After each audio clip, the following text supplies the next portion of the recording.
अच्छा, सामने जो बिल्डिंग आप जो देख रहे हैं, यहाँ अकबर रहते थे। ये अकबर का बेडरूम है, जिसको ख्वाबगा कहते हैं, सपनों का महल, ड्रीम हाउस। विंटर सीजन में ऊपर रहते थे, वो उनका विंटर हाउस था क्योंकि ऊपर धूप रहती थी। नीचे वो समर में रहते थे, गर्मी के मौसम में। और रुकैया बेगम वहाँ कॉर्नर पे रहती थी। वो सबसे छोटा रूम है उनका, लेकिन सबसे ज़्यादा खूबसूरत है, क्योंकि रुकैया का कहना था कि हमारा घर छोटा हो लेकिन बहुत खूबसूरत हो और आपके सामने हो, क्योंकि उनसे कोई बेटा नहीं, बच्चा नहीं था, इसलिए वो राजा के सामने रहना चाहती थी। और 2 रानियों के आगे बने हुए उनके, आपने देखा था, मरियम को जोधा का।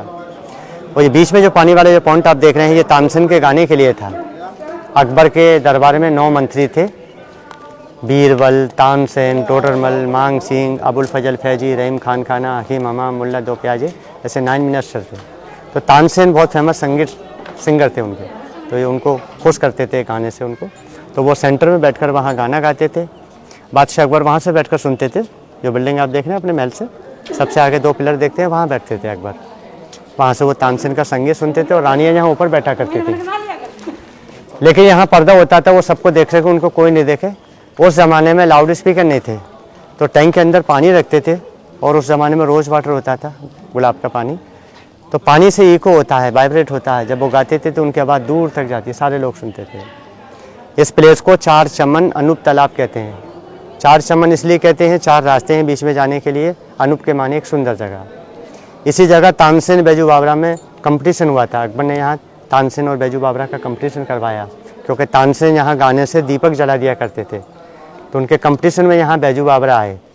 तो तानसेन ने यहाँ दीपक राग गाया था, उन्होंने दीपक जला दिया। और बैजू बावरा ने गाया था मेघ मल्हार, तो उन्होंने बारिश करा दी और सारे दीपक बुझा दिए। तो अभी हम अकबर का बेडरूम देखेंगे, उनका बेड देखेंगे, उसके बाद देखेंगे हम रुकैया का महल। अभी हम आगे हैं अकबर के बेडरूम में। ये देखिए, ये पत्थर का बेड है, यहाँ बादशाह अकबर आराम करते थे। और ऊपर गद्दे होते थे आराम करने के लिए, और ऊपर चलने के लिए यहाँ चंदन की लकड़ी की सीढ़ी लगाई जाती थी, उससे बादशाह अकबर ऊपर चढ़ते थे। आप देख रहे हैं ये बेड का हाइट ज़्यादा लग रहा है कुछ, क्योंकि ये सेफ्टी के लिए बनाया। राजा की इतनी हाइट नहीं थी बादशाह अकबर की, उनकी हाइट थी 5 फीट 3 इंच थी। वो मुगलों में सबसे छोटे थे। ये बेड का बड़े होने का रीज़न ये था कि उनको कोई अटैक ना करे, कोई तलवार ना चलाए, इसलिए बड़ा बेड बनवाया उनके लिए। और ये सीक्रेट रास्ते होते थे जो रानियाँ आती थी। हाँ, यहाँ से रुकैया बेगम आती थी, जो पहली वाइफ थी उनकी। वो जो सामने रास्ता आप देख रहे हैं, वो मरियम के लिए था। और उनकी जो जोधा बाई थी, हिंदू वाइफ, वो वहाँ से आती, जो सीढ़ियाँ लगी हुई हैं। हाँ, 3 ऑफिशियल वाइफ, 3 सीक्रेट एंट्रेंस। ये सब हवा के लिए, रोशनी के लिए विंडो आप जो देख रहे हैं। तो ये उनका समर हाउस था जो आपने देखा। विंटर में इसके ऊपर रहते थे, ऊपर धूप रहती थी, सनलाइट रहती थी, तो इसको ख्वाबगा कहते हैं, सपनों का महल, ड्रीम हाउस। और ये सब गुलाब का पानी रखा जाता था समर में, इनसे खुशबू रहती थी, ठंडक रहती थी। तो ये समर हाउस था उनका गर्मियों के लिए। अब हम उनका डाइनिंग हॉल देखेंगे, जहाँ वो खाना खाते थे, सम्राट अकबर। ये अकबर का डाइनिंग हॉल था जो आप देख रहे हैं।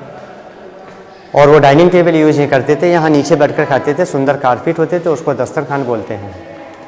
और ये अलमारी जो आप देख रहे हैं, यहाँ उनकी पसंद की डिशेज रखी जाती थी। जी हाँ, बुफे सिस्टम। जी हाँ, बुफे सिस्टम, क्योंकि उनके लिए काफ़ी डिशेज बनती थी, वेज और नॉन वेज। और दासियाँ उनके लिए सर्विस देती थी। तो सम्राट अकबर नीचे बैठते थे। और वो पानी का पॉट था सामने, जहाँ पानी पीने वाला रखा जाता था, क्योंकि बादशाह के लिए गंगा जल आता था, क्योंकि यहाँ का जो पानी है वो सॉल्टेस है, खारा है। हाँ, तो इसलिए वो गंगा जल यूज करते थे। तो इसमें उस समय पानी पीने वाला पानी रखा जी हाँ, सिर्फ रॉयल फैमिली के लिए होता था ये। उस ज़माने में ऊँट घोड़े लेकर आते, लेदर बॉक्स होते हैं, उसमें भर के लाते थे, ऊँट घोड़े लेकर आते थे। तो ये पूरा एक शेप में बना हुआ था, अंडे के शेप में। ये टूट गया है ये। अच्छा, अरे पूरा बंद था? जी हाँ, अभी ये टूटा हुआ दिख रहा है। टूटा हुआ है, इसका आधा भाग टूट गया है, ढका हुआ था। जी इस तरह के था, ऊपर भी था। जी। और ये सामने आप जो देख रहे हैं, चूने वाला बिल्डिंग आप जो देख रहे हैं ना, ये उस ज़माने के टॉयलेट थे, वॉशरूम। क्योंकि उस ज़माने में अटैच नहीं होते, सबको दूर जाना पड़ता था, उस समय फ्लैश नहीं था। ये रॉयल फैमिली वाले? जी हाँ, ये रॉयल फैमिली के लिए, जिनको हमाम कहते हैं।